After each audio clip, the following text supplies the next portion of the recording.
Sa ngalan ng Ama at ng Anak at ng Espiritu Santo. Panginoon, isugo mo ang iyong espiritu at pagpanibaguhin mo ang muka ng aming mundo.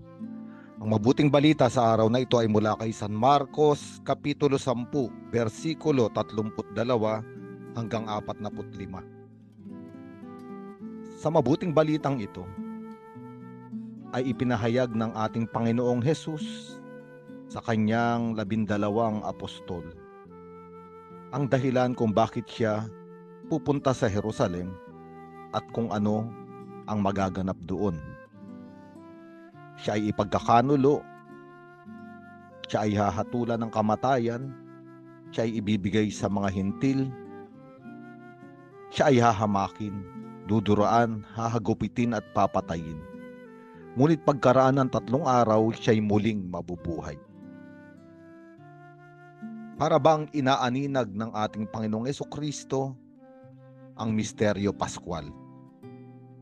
Bago ang karangalan, kailangan niyang dumaan sa krus.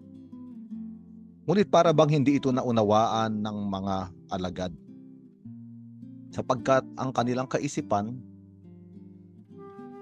ay si Jesus, ang makapangyarihang Mesiyas na magtatatag ng isang bagong kaharian. Ang sa kanilang palagay, ang kaharian na dadalhin ng ating Panginoong Jesucristo ay katulad ng kaharian sa daigdig na ito. Kaya nga lumapit ang mga anak ni Zebedeo, sina Santiago at Juan, upang may hilingin. At sabi ni Jesus, ano ang maipaglilingkod ko sa inyo? Sabi ng magkapatid, sana po ay makaupo kaming katabi ninyo sa inyong kaharian, isa sa kanan at isa sa kaliwa. Nang malaman ito ng iba pang mga alagad, sila ay nagalit sa dalawa. At ang tagpong ito ay nagpapakita ng laman ng puso ng bawat isa. Naghahanap ng posisyon, nagnanais na maging una, nangangarap ng mga tanyag na upuan. Maging ang mga sumusunod sa ating Panginoong Jesucristo ay may bahid ng maling pagnanasa sa kanilang puso. Sa ating daigdig ngayon, ito rin ang dahilan ng namaraming kaguluhan, inggitan, selosan, pagsira sa kapwa, sapagkat lahat ay naguunahan sa pinakamataas na posisyon. Ang mga alagad na ito ay para bang walang naunawaan kung paanong maging ang mga sumusunod sa Panginoong Hesukristo sa panahon natin ngayon ay maaari ring nalalabuan sa totoong dahilan kung bakit tayo sumusunod sa Panginoon. Kitang-kita, damang-dama ng marami sa ating simbahan, sa ating pananampalataya, ang ganitong uri ng kompetisyon na para bang mas mahalagang makilala ng madlang tao, mas mahalagang may pangalan sa mga posisyon sa simbahan. Ngunit ang mabuting balitang ito ay nagbibigay ng diin sa totoong misyon ni Jesucristo, totoong misyon ng mga alagad at ang tunay na misyon nating lahat. Sinabi ng ating Panginoon, alam ninyo na ang mga itinuturing na pinuno ng mga hintil ang siyang namumuno sa kanila at ang mga dinadakila ang siyang nasusunod. Ngunit hindi ganyan ang dapat umiral sa inyo. Sa halip ang sinuman sa inyo na nais maging dakila ay dapat maging lingkod ninyo. At sino mang nais maging pinuno ay dapat maging alipin ng lahat. Sapagkat ang anak ng tao ay naparito hindi upang paglingkuran, kundi upang maglingkod at upang mag-alay ng kanyang buhay para sa ikatutubos ng marami.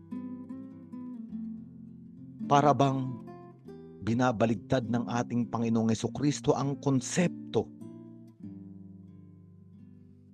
ng tao at ibinibigay niya ang totoong kahulugan na ang sikreto upang makasunod sa kaharian ng Diyos ay ang pinakamababa at huling lugar, maging lingkod at maging alipin. Sapagkat ang kahulugan ng krus na pinasok ng ating Panginoong Jesucristo ay ang pinakamababang lokasyon sa daigdig na ito. Ang krus ang lugar ng mga marurumi, lugar ng mga makasalanan, lugar ng mga kriminal. Walang gustong pumaroon. Walang gustong aminin ang kahinaan. Walang gustong aminin ang kamalian. Walang gustong malantad ang karumihan. Ngunit si Jesucristo ay pumasok sa pinakamababang lugar sa daigdig na ito, sa krus. Siya ay naging lingkod, naging alipin, pinasa ng krus upang yung tinatakasan nating mababang posisyon, yung mababang lugar, yung isang sitwasyon na hindi ka kilala.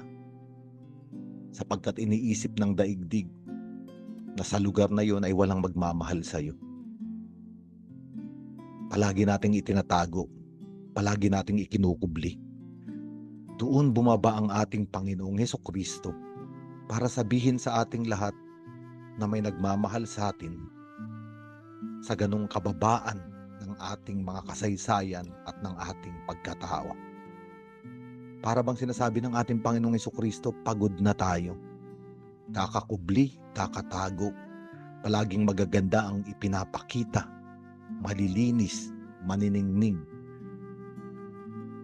Ngunit ayaw hawakan yung katotohanan.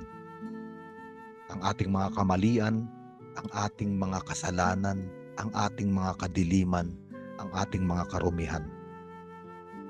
Itinatago sa dilim sapagkat iniisip natin na kapag nalaman ng daigdig ang totoong tayo, kung sino tayo, ay walang magmamahal sa atin. Si Jesucristo, ang anak ng tao, ay pumasok sa pinakamababang lugar na iyon ng ating mga pagkatao. Hindi para husgahan tayo, kung hindi para tayo ay palayain. Ang mabuting balitang ito ay totoong mabuti. Para bang sinasabi ng ating Panginoon, huwag na tayong magunahan paitaas. Sapagkat ang Diyos na mula sa itaas ay bumaba at doon niya tayo nais katagpuin. Ang kababaang loob ng Diyos, ang kababaang loob ng ating Panginoong Jesucristo na may dalisay na pag-ibig.